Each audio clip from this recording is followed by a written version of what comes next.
Our text for the morning is going to be embedded in our video clip, so I won't read it a second time, but I will start out by saying that it's the same dilemma that pastors face every great liturgical season. Whether it's Christmas or Easter or Pentecost, you know what the dilemma is how do you tell a familiar story in a new way so that it has meaning to folk? How do you do that? Well, I'm always looking along with the worship team for creative ways that we can communicate the old story and maybe innovative and novel ways. So this year, one of my colleagues told me about something that Candler School of Theology, my alma mater, had put out called A Thrill of Hope. You got to see the first video clip, the promo of that last week. At annual conference this year, hosting the Candler Luncheon along with a friend, we got exposed to that yet again and to some of the artwork of John August Swanson, whose artwork is portrayed through this beautiful story of Christmas told through the Gospels of Luke and Matthew, but also through the art of a man who had a Mexican father, I believe, and a Swedish mother, or it may have been opposite. And you could see that in his folk art.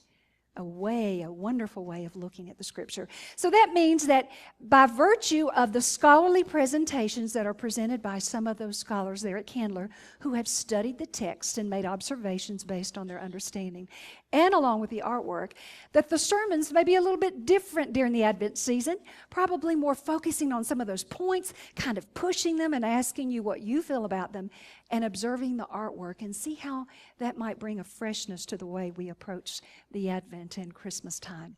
We'll be doing this through January the 15th. This morning we will start out with the great good news that the angel brought to Mary. The visit, the Annunciation.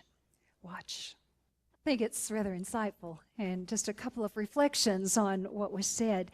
It's amazing what little detail we have about Mary, only in the Gospels of Luke and Mark, if you've noticed, not Luke and Matthew rather, only they mention Mary and the nativity, the conception. We know that Matthew doesn't have quite as much to say about it because he's more interested in Joseph and that line. Luke is the one that gives us the beautiful story of Mary. Dr. Gail O'Day appeared talking about Mary showing up for the first time in the story, and that we don't know much about her except that she was likely young. We don't know if she stood out in the town, if she was just an average teenager, or she might be voted the most likely to succeed because there was something special about this Mary. But we do know that she was betrothed, but not married. I'm going to ask the ushers to very quickly pass out something to you that I think will be a helpful handout for you, and to really talk about, well, what exactly does that mean, to be betrothed but not married? At the 11 o'clock service, I think our time here is short. There's a beautiful selection in the hymnal. You may want to browse at it. 2:15, Carol 2:15, is to a maid engaged to Joseph. Is betrothal anything like engagement as we understand it in this day and age? Let's take a moment and just look at this, because I think it helps us develop an appreciation for what kind of predicament she was really in. I've also listed a couple of other resources on the back that you might find helpful. This is just one.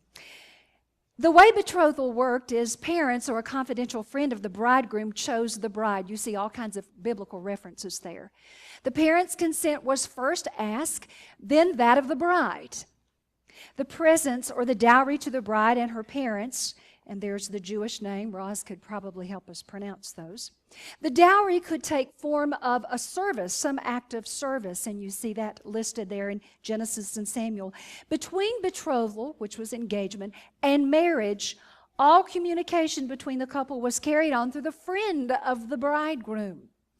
So the two did not communicate, but a friend of the bridegroom is the one that did the communicating. They were considered to be married to a degree so that being unfaithful was punishable by death, as was any marital unfaithfulness. If the bridegroom decided he didn't want to go through the marriage, he could divorce her, put her away by a bill of divorcement. Look at all the references. No formal religious ceremony attended the wedding, but a blessing was pronounced and a covenant of God entered into. The essential and distinguishing part of the ceremony was the taking of the bride from her father's house to that of the bridegroom. It's important to note that betrothal was was much more formal and more binding than engagement as we know it in our culture. It was held to be part of the transaction of marriage as being the most binding part. The ceremony of betrothal consisted of acceptance before witnesses and the terms of the marriage is contracted, God's blessing, then solemnly asked on the union now provided for, which will probably take place only after several months, maybe even after several years. The engagement was considered so binding that if for any reason the marriage could not take place, the woman could not marry unless a proper procedure was followed and a bill or a divorce was written. While the marriage may have been intended by the parents from the infancy of both parties, the formality of the betrothal is not entered until the marriage is considered reasonably certain. A prolonged interval between the betrothal and marriage was considered undesirable, but often the time that was extended was that which was needed for the groom to prepare his house, perhaps, or to render some other type of service, perhaps get money together, the dowry. We know that 1 year may have been one of the length, or 2, but we know in Jacob's case, he waited some 7 years to get Rachel. The betrothed couple were legally in a position of a married couple, and any unfaithfulness was adultery. Into this, we project this image of this concept of community that John August Swanson wanted us to think about, that Mary did not. Perhaps she received the word more solo, but he envisions her as receiving the word as a part of the busyness of her everyday life, in the chicken coop, so to speak, gathering eggs. In the midst of that, the small town girl was about doing her work. As far as we know, if she were doing some task like that, she would have been expected, I guess, to rise from that, deliver her eggs to her own family and that of the town. Can you imagine? After having heard an announcement like that, how can you go about normal activity? Maybe it didn't come so much in a vacuum as it did in the midst of family life. We can understand why some think that she made her way to her cousin Elizabeth, who was pregnant in her old age, with whom? John, Jesus' cousin. She made her way there and spent some 3 months with Elizabeth, celebrating her good news and perhaps staying hidden from what must have been certainly embarrassment or conversations about the conundrum of her situation. How was it that she could possibly explain what had happened to her? If she lived in the midst of a community, you know how it is in small towns. Everybody knows everything about everybody, and then some. What would it have been like for those who were just up the street, or the best of neighbors and friends, for her to be in the midst of this announcement? How would she tell her family? How would she tell Joseph? Was she as not a good Jew as his family? Was the marriage dowry not enough? Was he not what she hoped for in a husband? Clearly, she might not have been the girl next door that he thought. How in the world would she go about explaining this? If this had been me and I had received that bodacious news from the angel, I can imagine myself with my controlling personality saying, "Now see here, you are not going to give me this news and leave me alone. You're going to help me out here." Everybody knows that babies don't appear this way. I may be young, but I know how this happens. I need some help here explaining this.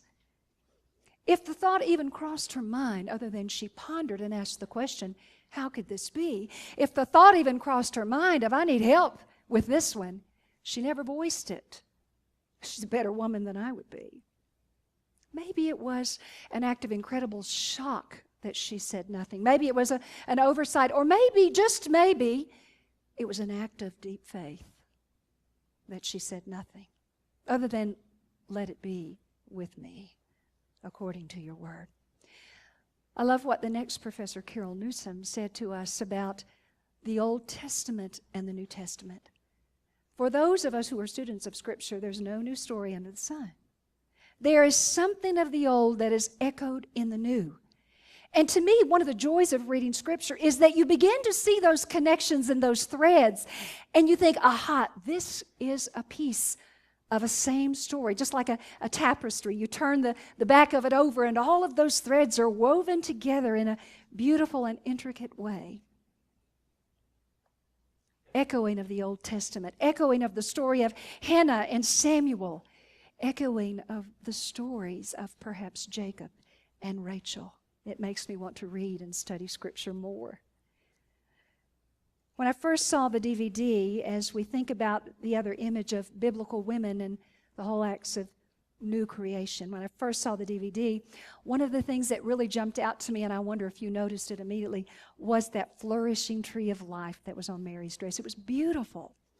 And it was almost like Swanson is a seamstress in his own right, or just a beautifully thoughtful theologian who can bring those images together and place them on the Mother of God, reminding us that the tree is not a new image in Scripture. My mind first went to Revelation and the tree of life. Let me read the text to you in the last chapter, Revelation 22. Then an angel showed me the river of the water of life, bright as crystal, flowing from the throne of God. Remember I talked to you about that? Psalm 46, that image. Right through the middle of the street of the city, on either side of the river, the tree of life, with its 12 kinds of fruit, producing its fruit each month. And the leaves of the tree is for the healing of the nations. If we had gone the opposite direction, not Revelation, but Genesis, then, as she brought up on the video, we see the theme of the tree of knowledge of good and evil in the garden, the only tree that the angel told them not to eat from, that God told them not to eat from, and as recorded, the only tree that we see that they did eat from. Both trees in lush, verdant gardens, indicative of life-giving possibilities. The biblical women in creation echoes another biblical story, that of Abraham and Sarah. As he sat by the oaks of Mamre, you'll remember in the heat of the day, and Sarah was inside the tent, and 3 angels or 3 men came up, and quickly Abraham wants to provide radical hospitality and refreshment for them. He offers to wash their feet. He asks Sarah to make some fine cakes for them, and he prepares a meal. And one of the men says, "Where is your wife Sarah?" "In the tent," he says. One of the men says, "I will surely return to you in season, and your wife shall have a son." From inside the tent, Sarah did what most of us would do at age 90. She laughed. She probably cackled, and I love that. Probably one of the most honest expressions, unbridled. Am I, a 90-year-old, to have pleasure in my old age, and my husband too? How can this? Sounds good, but I don't see how it could happen. And then Mary, the betrothed young woman who had never known a man, pregnant? Impossible. But throughout the story of the Nativity, we have this human sense of possibility and God's sense of possibility, which, thank God, they don't match. A new creation that's present in the story. And we have the incredible faith of a young, small-town girl. The questions I want to leave you with and encourage you to think about from this teaching is, what creative new thing do you need for God to do in your life this season? What new thing?